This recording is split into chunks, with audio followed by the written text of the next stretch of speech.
So my name's Ken Lunty. I'm from Edge Environment, and I'm here to talk about sustainability and infrastructure and our involvement as a consultant in infrastructure sustainability. So I'll go through a number of things. Firstly, what we do, how we get involved in sustainability and infrastructure, and what are the outcomes we try and achieve. So first of all, we're Edge Environment. So we work across a number of sectors, infrastructure being probably about a third of our revenue. But we also work across property, building products, public sector, insurance, finance, food and fast-moving consumer goods, energy and event management. So these are some of the clients that we work with. So you can see we work quite closely with not-for-profit organisations like ISCA, Green Building Council of Australia. We do a lot of work with government, contractors, building products manufacturers. So we kind of do the whole suite of clients. But the one thing we do focus on is sustainability. So that's all we do. We don't move into environmental management or design or anything like that. We focus on strategic sustainability and high-level advisory services. Working across all of these sectors has advantages in that we diversify our risk and we can work across a number of different sectors, but we also have an understanding of all levels of a asset life cycle. So for example, on an infrastructure project, we may be working with the building product manufacturer that supplies the concrete, and then work with a government organisation that does the planning, then work with ISCA to help design their rating tool, and then help deliver that rating tool through the contractor and the designers. And then even at end of life, we might even work with the waste contractors to decide where that waste goes. So that's a little bit about what we do. So a real kind of focus on how we approach things is around the whole life cycle of an asset or a project or a product or anything like that. In terms of sustainability in infrastructure, it's very important. You can see the potential for embedding sustainability is very, very high at the beginning of a project or an asset life. And as you get towards the end of that life, the potential for embedding sustainability becomes lower and lower and lower. So most of the opportunity is right up front at the planning stage. So we really try and get early engagement with government, with contractors, try and build out project requirements, design concepts, work with planning agencies, set up systems, all that sort of stuff right at the beginning, even before the tender's been put out for infrastructure components. Other projects we work on is once the project's been tendered out to contractors, we would work with contractors to help implement sustainability requirements and help work out efficient ways and effective ways to implement the ISCA IS rating tool so that the projects are getting maximum benefit. That would go through to operation of an asset. So we've worked on the operation of a number of assets to try and optimize energy use and optimize sustainable outcomes, whether it's indoor environment quality for tenants in buildings, or energy sustainability or energy efficiency for major infrastructure projects, climate resilience, that sort of stuff.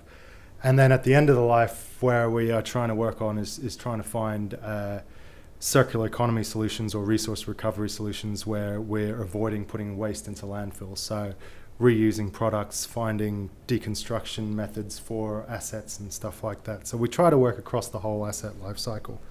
And at the same time, what we want to do is facilitate innovation throughout the whole process. So everywhere where we work, we're really trying to find innovative solutions. So we're not just ticking boxes, and we're not just following what people do because it's the cheapest way to go about things. We really want to innovate new solutions, and we love to work with our clients who think the same way as well. So a number of our clients, our key clients, the ones that we're close with, we work together to innovate new solutions rather than them giving us an RFQ to deliver something that they want. We help build the solution together.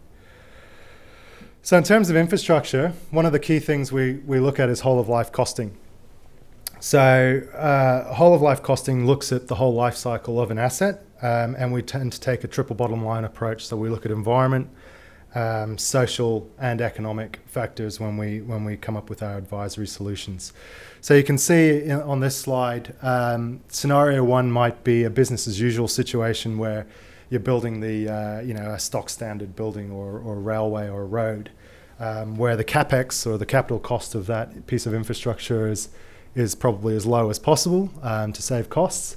But at the same time, you might get increased operational costs because you're not investing in in the asset for the life of the asset. Scenario 3 might be your minimal impact solution, or your best practice, or your world leading solution. In many of those cases, the capital expenditure might be significantly higher than business as usual, but you're really saving on your operational expenditure because you have a lot of these new technologies and innovative sustainability solutions. But in many cases, when we're working in the real world, I guess we're trying to find the optimal solution. So that might not be world leading unless that's what the client wants to do and acknowledges the costs that come with that. But it will be something that's optimized so that you're investing the right amount in the right areas for capital expenditure to get the right benefits in the future during the life of the asset. So that might be things like implementing an energy strategy that reduces cost over the operations, or implementing a workforce strategy that's going to improve the community, the local community, and the skills diversity of the area around that particular project. It might be engaging the community so that with innovative solutions, so that we get happy customer or an engaged community in the development of the asset and the operation of the asset. So we're really trying to optimize solutions all the time. And we take a life cycle approach, so we're looking at the asset from beginning, from concept all the way through to design, operation, and end of life. So just to kind of further show that output, what we want to do is we look at the environmental impact of an asset, and we say during construction the environmental impact of an asset might have a big spike in it because you're moving dirt, or you're moving materials, and you're constructing, and you're using concrete, and you're using diesel fuel and all that sort of stuff. And then in the operations you might get down to like a more level environmental impact, which is generally around cars on a road emitting CO2, or energy use in trains or light rail, for example, or the operation of a port and stuff like that. So what we try and do is, through design and construction, we want to make good design so that we come up with zero emissions, or we come up with low emission scenarios, or reduced impact solutions, reducing energy and fuel, waste management solutions, and all that sort of stuff. And then as we go into operations, we want to make sure that the design and the operational procedures of that asset are managed so that we minimize environmental impacts as much as possible. So we're really looking at the whole asset life cycle to manage environmental impact. One of the things that people don't realize, I guess, is the embodied environmental impact of some of these assets. So the key things that the public and companies are generally aware of are things around fuel use and electricity use. However, we're going more into the importance of supply chain risk and where your materials are coming from, and also even where your workforce is coming from and how you're hiring people. Things around modern slavery and legislation around social risk in your supply chain is becoming more and more prevalent in Europe and Australia as well. So here we have an example of 3 different material types to make a light rail station roof.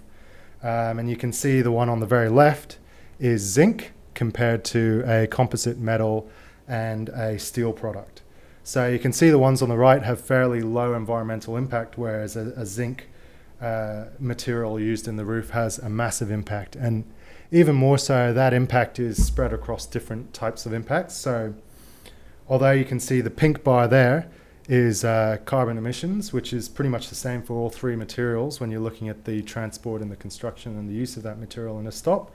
The environmental toxicity of producing and manufacturing zinc sheets is significantly larger than other materials. So we're working with our clients to kind of identify environmental impacts in their materials and in their supply chain, but also looking at where their supply chain expands to. So if they're importing products from China or India or South America or Africa or Europe, understanding what the supply chain risks are in those areas in terms of environmental legislation and risk associated with environmental impact, but also looking at social risks. So what are the slave type risks over in China? What are the modern labor hire practices? What are the issues associated with people who are producing these products in those areas? And are we not meeting our requirements because we're going for the lowest cost option overseas when we can possibly manage that supply chain through engagement with our suppliers or hiring local workforce or sourcing locally. So the number one lesson from life cycle assessment is really around end of life. So every material or product has their story. So when you look at concrete, for example, very small amount of concrete goes to landfill. Construction companies these days are very good at managing their construction and demolition waste. But a lot of the concrete that is recycled is downcycled, so it's used in a inferior kind of use. So used concrete might be used as a road aggregate. So are we really maximizing the value of that material by just downcycling it? With timber, almost 60% of timber goes into landfill where it decomposes and turns into CO2 emissions. And very little of it is recycled or reused. But with steel, 93% of steel is recycled, which isn't necessarily a good thing because the energy used in recycling steel is very significant. So it's about thinking about ways we can reuse steel as well instead of thinking about recycling straight away as the easy option. Recycling steel is very mature, and we need to find better and better options all the time. So product stewardship really is the silver bullet for materials. Reusing materials and upcycling materials is really going to be the future. People who supply the materials should have that stewardship to be responsible for where that material goes at the end of life. And new economies such as industrial ecology, or the circular economy are changing perceptions, creating new markets and breaking silos. So we're starting to really reduce the end-of-life scenarios for a lot of these materials. So circular economy is a concept that's really taking up momentum in the last few years. And the difference between a linear economy, where a product is produced, used, consumed, and then wasted or gone into landfill, is really starting to change, and it's becoming too expensive to work in that economy as a materials provider. So the circular economy has come into play, where you can, when you reach the end of life of that material, you find another use for it, or you find another market for it. And we're seeing that with many materials, including concrete, steel, timbers, plastics. We're working with pallet manufacturers who, if they can gain 1% market share of the pallet industry, they can use as much marine waste plastic that's available in the oceans. So there's a real opportunity to start mining into the waste streams and create new opportunities. According to Accenture, the circular economy could generate up to 4.5 trillion of additional economic output for 2030. So, these are real figures. There's a real opportunity for companies to start taking advantage of this and move away from the old school thinking of product manufacturing into a new circular economy where there's going to be new opportunities all over the place.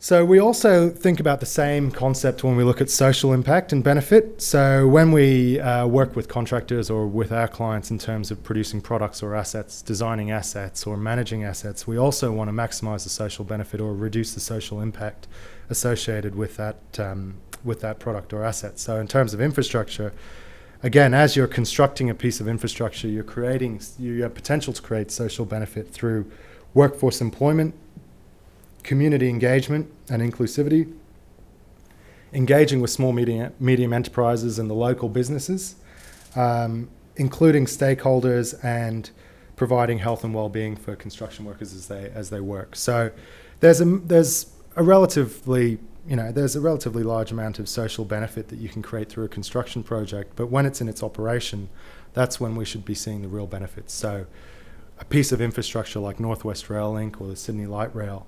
the objective might be to take a person from A to B, but you want to take them from A to B as efficiently as possible so that they're as productive as possible, and that you're creating communities around the stations, and you're creating increased access to jobs for people in areas that are further away from where jobs might be.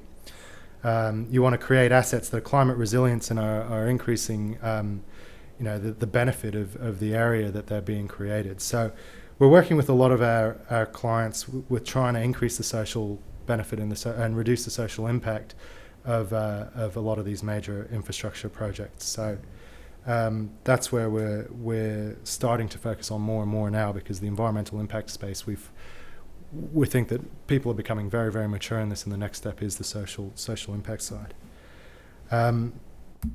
So how do we measure social benefit? Well, you can look at things like capital expenditure and operational expenditure on a big government project. That's taxpayers' money that's being spent to create a benefit for the community. How do we reduce disability-adjusted life years? How do we reduce the time people are sitting on trains and buses? I think there's studies that have been done that when you're, when during business hours, your time is worth $15.14 an hour, and during private time it goes up to $48 an hour. How do we minimize that time that people are spent idle and they're being productive? What's the cost of an environmental impact to the community? So when we start to price carbon and we start to price human health factors, we can start to see the dollar value of some of these initiatives that we're trying to put into place with these assets. But at the same time, we also can measure things through indicators such as employment, salary, and welfare. We've done a bit of work with Transport for New South Wales on this, where we looked at where their sustainable design guideline credits will create social benefit for we did this for Edmondson Park Transport Interchange.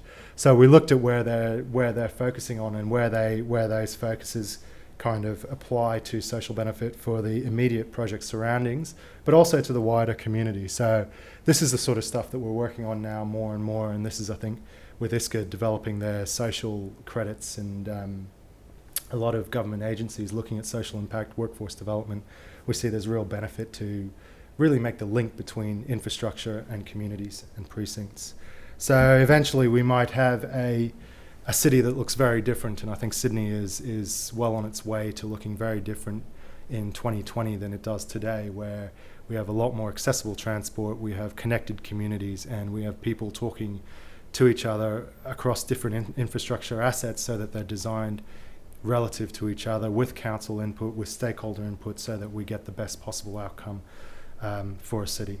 And this is the real goal. We want to minimize environmental impact, maximize social benefit, and create cities and places to live that are sustainable and provide a social community that provides benefit for everyone. So when we pitch to companies like Transport for New South Wales and to contractors to be a part of their bid team, we try and bring this all together in one I guess concept or objective of what we're trying to do with these companies, and that's to minimize the environmental impact across the life of the asset and find opportunities to increase social benefit. We do that through life cycle assessment, through measurement, through facilitation, through innovation, and working with the designers who know how to design best, but trying to get them to think outside of the box. And so far we've been very successful and have grown quite significantly in the last 5 years through this approach. So infrastructure sustainability, what are the challenges?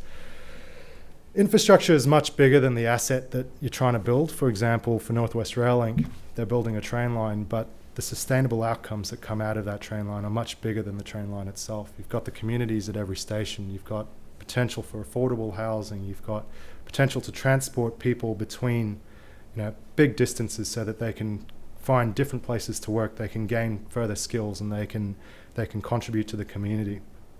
How do you measure success? Well, that's a different story, and that's what we're trying to work on, is how do we show that this piece of infrastructure is doing more than providing a mode of transport from A to B. It's reducing this much environmental impact, or it's creating this much social benefit, and that's what we're working on with our clients every day. The key, I guess, focus is that you've got to embed sustainability from the business case all the way through to the end of life, and hopefully back through the circular economy, back to wherever that piece of infrastructure is going to be in 50 years or 100 years, and embedding sustainability all the way through. So we work in one sense, again, bringing it back to the beginning, we work with state government in terms of planning and creating the sustainability requirements, but we also work at the other end of the scale where we're trying to find solutions. And our role, I guess, as consultants is to try and match the two together. The world's going to be a very different place in the next 50 years, and I think most of the major developed countries and even most of the developing countries now have realized that with signing up to the UN Sustainable Development Goals. And if you guys haven't had a look at these, it's very worthwhile looking at these, and they cover a lot more than your stock standard carbon, energy, and stuff like that. We're talking now about eradicating poverty and providing safe places to live and clean access to water and all of these things across the globe. So each country has to do its part, and this is really the future of where sustainability is going to go. It's not going to be something that ticks a box. It's going to be the way we have to do business from now on. So hopefully we'll be a big part of that into the future.